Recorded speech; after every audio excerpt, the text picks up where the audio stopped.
Kisah Nabi Ibrahim. Nabi Ibrahim lahir dan dibesarkan di Padang Aram, daerah Irak, dan termasuk dalam wilayah kerajaan Babilonia. Pada masa itu, bangsa Babilonia menyembah banyak dewa. Ayah Ibrahim bernama Azar, seorang pembuat patung berhala. Patung-patung itu juga dijual kepada penduduk sekitar untuk menjadi sembahan mereka. Allah memberi Ibrahim pikiran yang cerdas dan kritis, serta keberanian yang besar. Dia mengilhamkan pemahaman kepada Ibrahim bahwa menyembah patung-patung itu adalah kesesatan yang nyata. Ibrahim bertanya dalam hati, "Ayah, mengapa ayah menjadikan patung-patung itu sebagai Tuhan? Bukankah ayah yang membuatnya? Bukankah patung-patung itu tidak bisa mendengar doa-doa kita?" Dia berpikir keras, siapakah sebenarnya Tuhan yang pantas dipuja, dimintai pertolongan dan perlindungan? Allah membimbing Ibrahim untuk memahami Tuhan yang sebenarnya. Mula-mula, Allah memperlihatkan langit yang penuh bintang bercahaya di malam yang gelap. Ibrahim berkata, "Sungguh indah, inilah Tuhanku." Ketika pagi tiba, langit menjadi terang. Bintang-bintang itu pun menghilang. "Oh, bintangnya hilang. Aku tidak suka Tuhan yang menghilang. Itu bukan Tuhan." Pada malam yang lain, Ibrahim melihat bulan terbit sangat menawan. "Wah, sungguh indah. Ini dia Tuhanku." Ketika pagi tiba, bulan itu tenggelam. Ternyata yang ini juga tenggelam. Ini juga bukan Tuhan. Oh, manakah Tuhan yang sebenarnya? Kalau Dia tidak memberi petunjuk kepadaku, pasti aku juga sesat seperti kaumku. Di kesempatan lain, Ibrahim melihat matahari terbit. Sinarnya terang memukau. Ini dia Tuhanku, Dia yang paling besar. Tetapi di senja hari, matahari akhirnya tenggelam. Taulah dia, matahari pun bukan Tuhan. Wahai kaumku, aku tidak mau menyembah Tuhan-Tuhanmu itu. Aku ingin mengabdikan diriku pada Pencipta semua ini. Dia berusaha membuka pikiran kaumnya atas kesesatan mereka selama ini. "Paman, patung-patung apa ini? Mengapa semua menyembahnya?" "Dari dulu leluhur kita menyembah Tuhan-Tuhan ini." "Iya benar, bapak-bapak kita pun menyembah semua ini." "Kalau begitu, kalian dan bapak-bapak kalian salah besar." "Hah? Kamu ini ngomong sungguh-sungguh atau bercanda?" "Sebenarnya Tuhan kita adalah pencipta langit dan bumi." Dasar anak muda ngelantur." Ibrahim bersumpah dalam hati akan menghancurkan patung-patung berhala itu untuk membuktikan kesalahan mereka. Suatu hari, ada perayaan keagamaan kaum Ibrahim. Setelah memberi sesaji kepada berhala, mereka pergi semuanya keluar kota. Ibrahim tidak mau ikut rombongan itu. Ketika semua sudah berangkat agak lama, diam-diam Ibrahim menuju tempat pemujaan berhala yang berisi banyak patung. Dia melihat makanan sesaji untuk berhala-berhala itu masih utuh di hadapan tiap patung-patung itu. "Mengapa kamu tidak makan? Mengapa kamu tidak menjawab?" Ibrahim bertanya, lalu memukul patung dengan tangannya. Tentu saja, patung-patung itu tetap diam. Ibrahim mengambil kapak, lalu menghancurkan patung-patung itu. Dia hanya menyisakan sebuah patung yang paling besar dan mengalungkan kapaknya pada lehernya. Ketika kaumnya pulang dari luar kota, mereka melihat patung berhala mereka hancur. Sontak mereka berteriak, kaget, gempar seluruh kampung. Bergegas semua orang, terutama para pemuka kaum, menuju tempat pemujaan berhala. Oh, siapa yang melakukan ini pada Tuhan-Tuhan kita? Kurang ajar! Kami dengar ada anak muda yang membenci Tuhan-Tuhan kita. Ibrahim namanya. Bawa ke sini anak itu.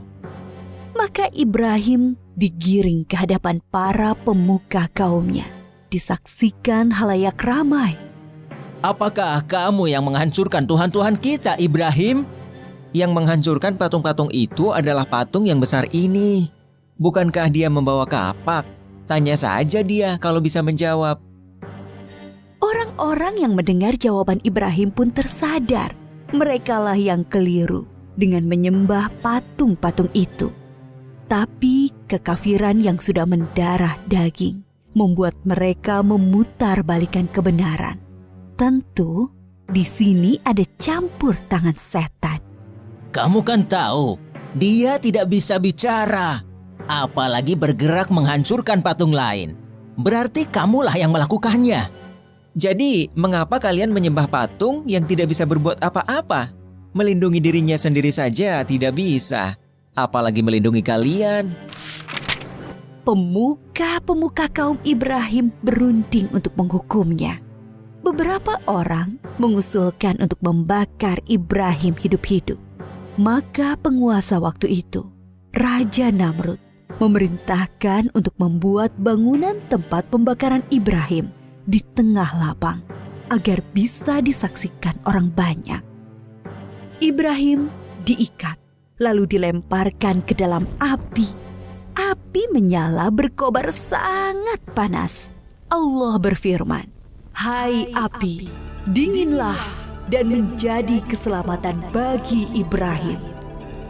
Maka ketika kobaran api yang dahsyat telah padam, keluarlah Ibrahim dengan segar bugar, tidak terbakar sedikit pun. Bahkan pakaiannya juga utuh, hanya tali pengikatnya yang musnah terbakar. Ketika sudah diangkat oleh Allah menjadi Rasul, Nabi Ibrahim dengan giat dan sabar mendakwahkan ajaran Allah. Bangsa Babilonia waktu itu menyembah dewa-dewa. Raja mereka, Raja Namrud, dipercaya sebagai keturunan dewa. Namrud adalah seorang yang cerdas dan kuat kepemimpinannya. Semua itu membuat dia takabur dan berlaku kejam. Dia menganggap dirinya sebagai Tuhan yang harus disembah. Mendengar dakwah Nabi Ibrahim, Raja Namrud mengundang beliau ke istana. Tentu tujuannya untuk menghentikan dan menghukum Nabi Ibrahim.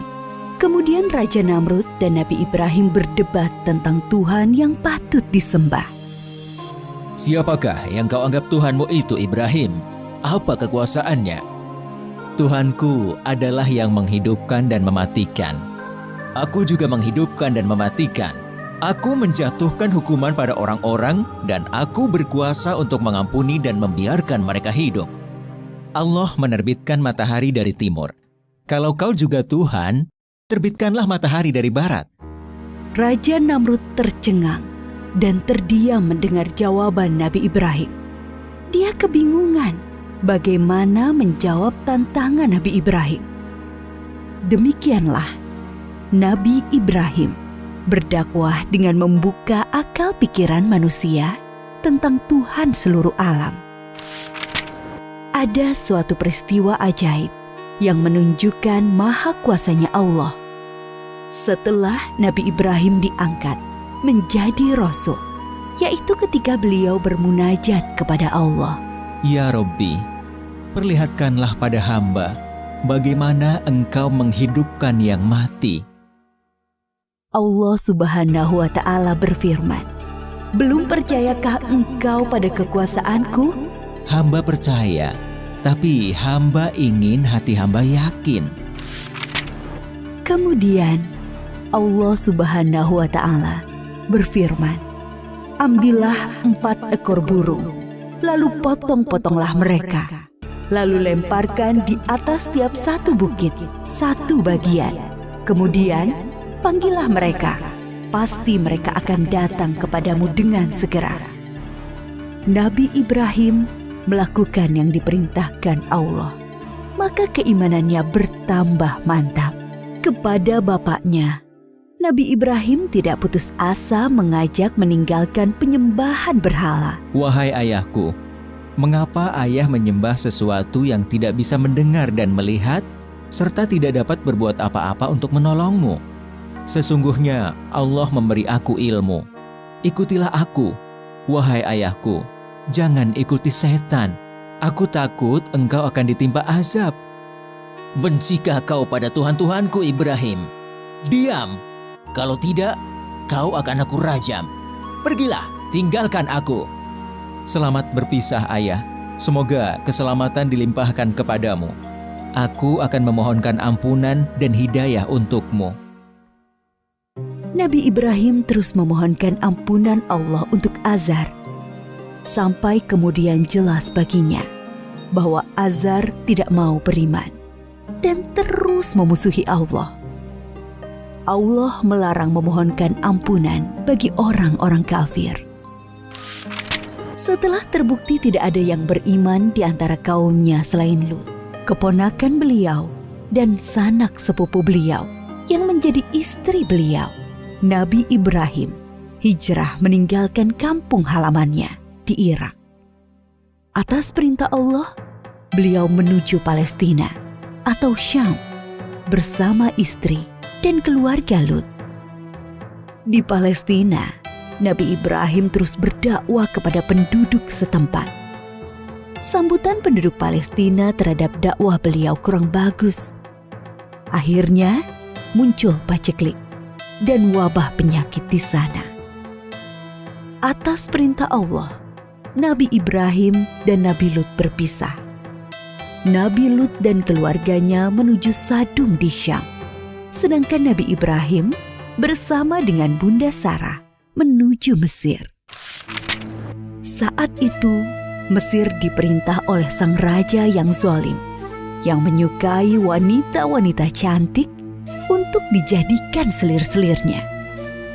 Tidak peduli wanita itu bersuami atau tidak. Bila wanita itu bersuami, maka suaminya akan dibunuh. Raja Mesir bermaksud buruk pada Bunda Sarah yang cantik. Maka Nabi Ibrahim berbohong bahwa beliau adalah saudara Sarah, supaya tidak dibunuh oleh raja. Allah menghalangi niat jahat sang raja. Raja mengembalikan Bunda Sarah kepada Nabi Ibrahim dan memberi hadiah seorang pelayan untuk Bunda Sarah. Pelayan istana itu seorang kulit hitam yang santun dan bernama Hajar. Nabi Ibrahim tinggal beberapa lama di Mesir. Dimanapun, Nabi Ibrahim selalu mendakwahkan pengabdian kepada Allah Subhanahu wa Ta'ala. Tetapi bumi Mesir ternyata juga bukan tempat yang baik untuk perkembangan dakwah. Maka Allah memerintahkan untuk hijrah kembali ke Palestina. Sekian puluh tahun berkeluarga, Nabi Ibrahim belum dikaruniai anak. Meskipun tak henti-henti beliau berdoa, memohon keturunan. Menyadari dirinya ternyata mandul dan semakin tua, Bunda Sarah meminta Nabi Ibrahim untuk menikahi Hajar, pelayan mereka yang solehah dan setia. Dari perkawinan Nabi Ibrahim dan Bunda Hajar, lahirlah Ismail.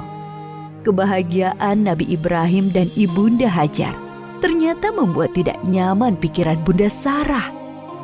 Teringat akan dirinya yang mandul, membuat pilu hati beliau.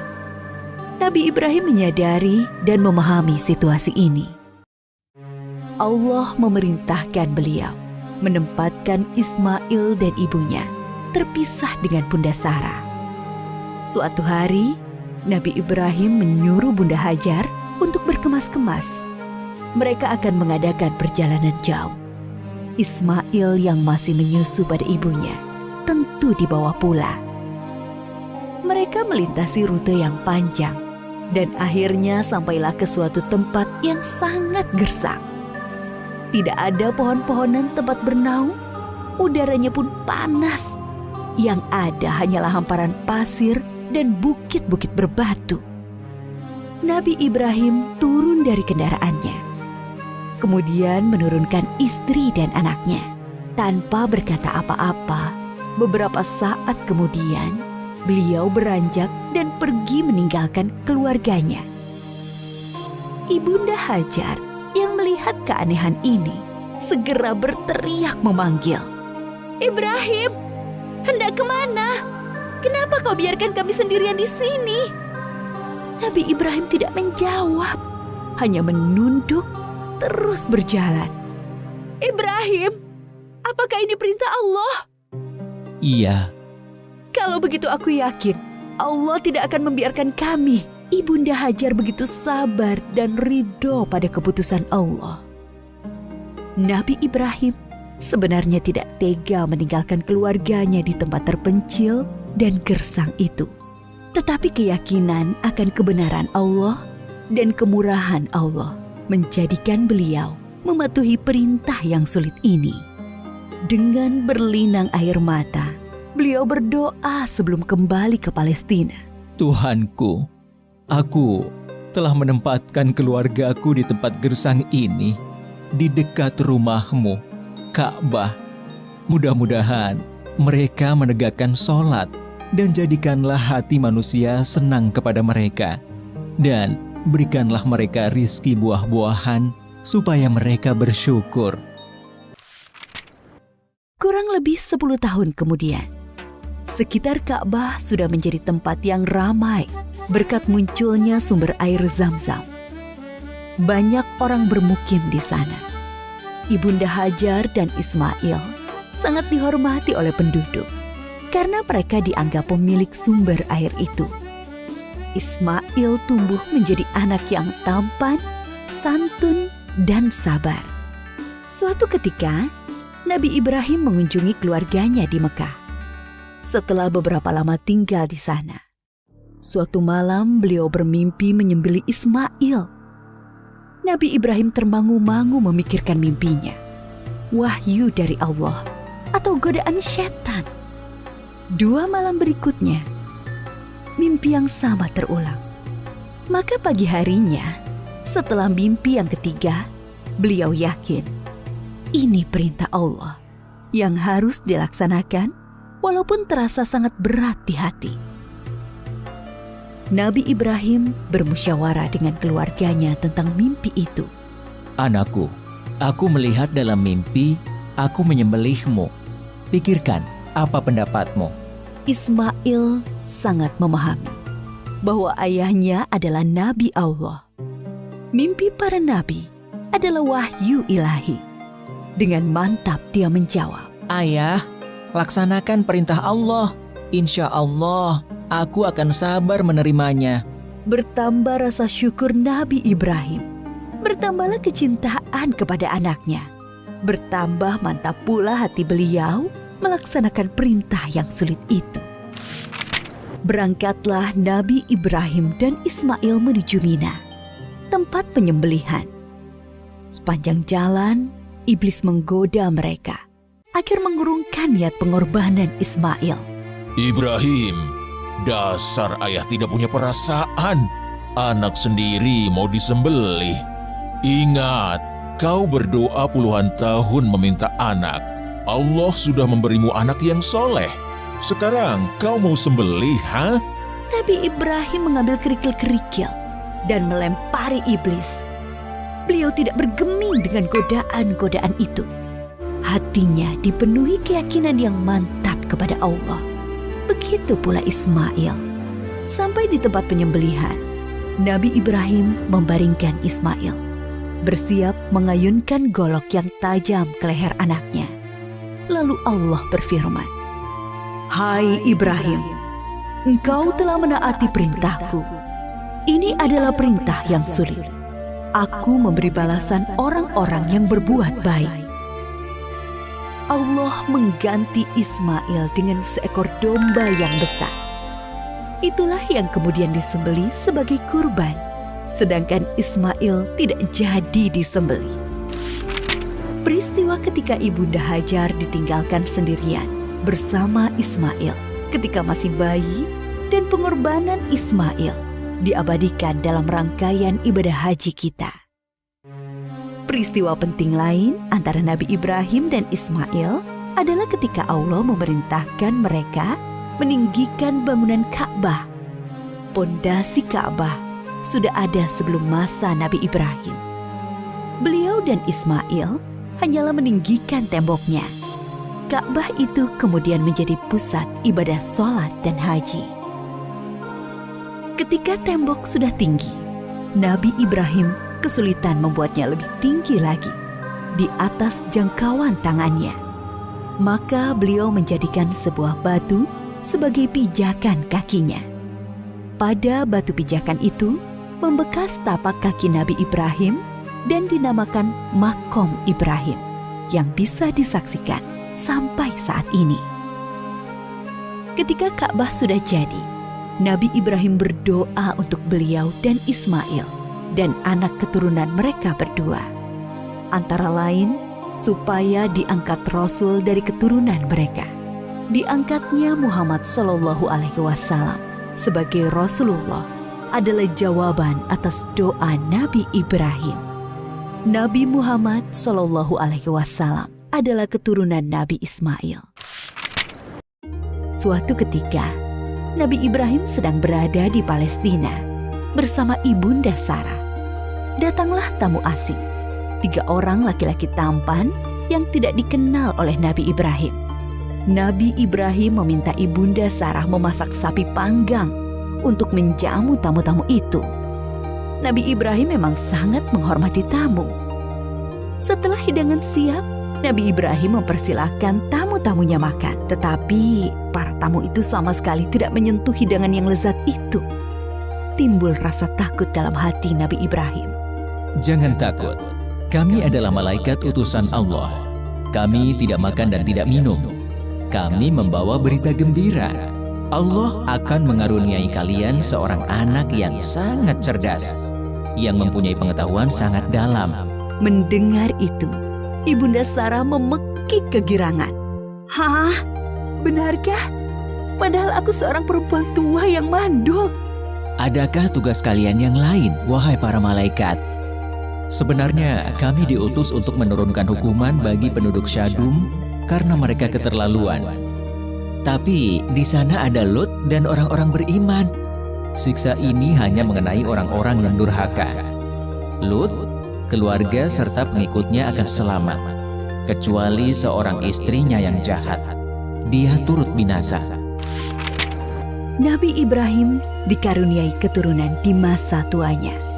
Beliau sendiri dikaruniai umur panjang. Dari keturunan Nabi Ismail, kelak akan lahir Nabi Muhammad. Sedangkan dari keturunan Nabi Ishak, lahir nabi-nabi Bani Israel. Semua nabi yang ada dalam Al-Quran setelah Nabi Ibrahim adalah keturunan beliau. Maka Nabi Ibrahim disebut juga bapak para nabi. Nabi Ibrahim disebut juga sebagai bapak tauhid yang pertama mengajarkan bahwa Allah adalah Tuhan semesta alam.